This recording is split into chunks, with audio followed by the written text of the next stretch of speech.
A reading from the book of the prophet Isaiah. As the rain and the snow come down from the heavens and do not return till they have watered the earth, making it yield seed for the sower and food for others to eat, so is my word that goes forth out of my mouth. It will not return to me idle, but it shall accomplish my will, the purpose for which it has been sent. Responsorial Psalm.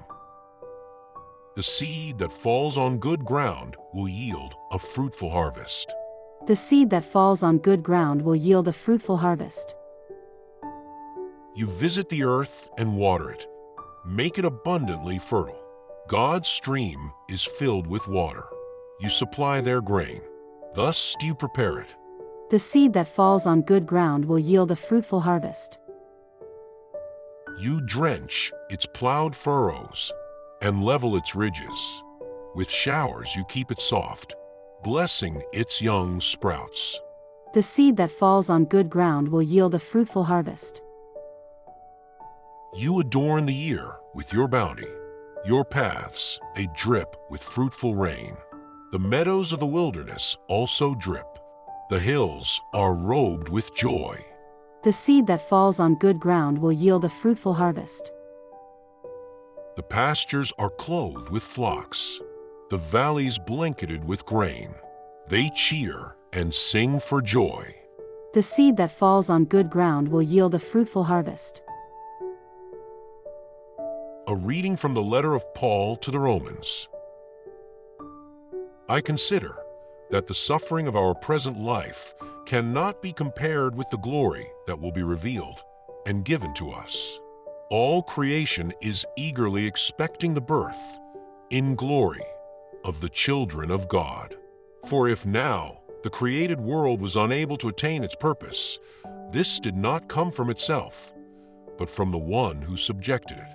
But it is not without hope, for even the created world will be freed from this fate of death and share the freedom and glory of the children of God. We know that the whole creation groans and suffers the pangs of birth. Not creation alone, but even ourselves, although the Spirit was given to us as a foretaste of what we are to receive, we groan in our innermost being, eagerly awaiting the day when God will give us full rights and rescue our bodies as well. A reading from the Holy Gospel according to Matthew. That same day, Jesus left the house and sat down by the lake side. Many people gathered around him. So he got into a boat and sat down, while the crowd stood on the shore, and he spoke to them in parables about many things. Jesus said, "The sower went out to sow, and as he sowed, some seeds fell along the path, and the birds came and ate them up. Other seeds fell on rocky ground, where there was little soil, and the seeds sprouted quickly, because the soil was not deep.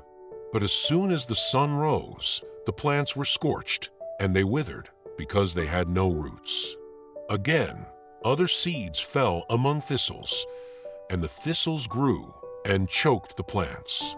Still, other seeds fell on good soil and produced a crop, some 100-fold, others 60, and others 30. If you have ears, then hear." Then his disciples came to him and said, "Why do you speak to them in parables?"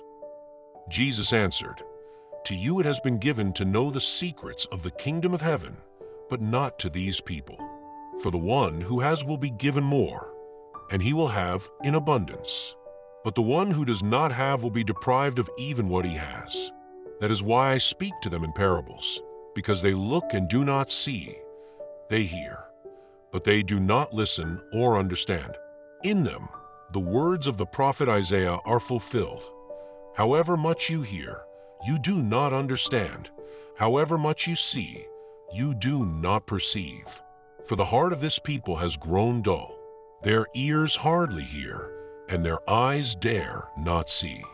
If they were to see with their eyes, hear with their ears, and understand with their heart, they would turn back, and I would heal them.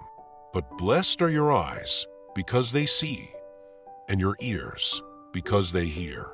For I tell you, Many prophets and righteous people have longed to see the things you see, but they did not see them, and to hear the things you hear, but they did not hear them.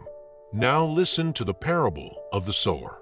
When a person hears the message of the kingdom, but does not take it seriously, the devil comes and snatches away what was sown in his heart. This is the seed that fell along the footpath. The seed that fell on rocky ground stands for the one who hears the word and accepts it at once with joy. But such a person has no roots and endures only for a while. No sooner is he harassed or persecuted because of the word than he gives up.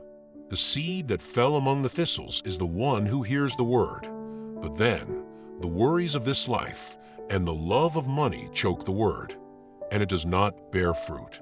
As for the seed that fell on good soil, is the one who hears the word and understands it.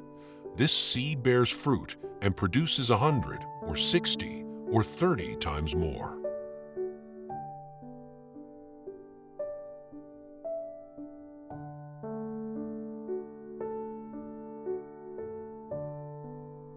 Reflection for the 15th Sunday in Ordinary Time. If there is any certainty in life, amidst the unpredictability surrounding our everyday affairs and the anxiety we may all have concerning the future of our modern civilization, then it is the solemn guarantee of God that His word is bearing and will always bear fruit. We must all firmly remember that His kingdom of justice and peace is being accomplished and will surely be accomplished. His reign is being fulfilled and will surely be fulfilled, and His creation is being redeemed and will surely be redeemed.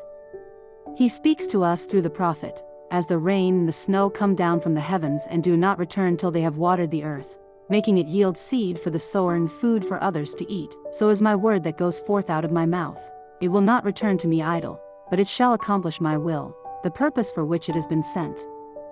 For the Spirit, Paul assures us, for, if now, the created world was unable to attain its purpose, this did not come from itself, but from the one who subjected it. But it is not without hope, for even the created world will be freed from this fate of death, and share the freedom and glory of the children of God. However, the road to accomplishment, fulfillment, and redemption will be rough and difficult, involving much sacrifice.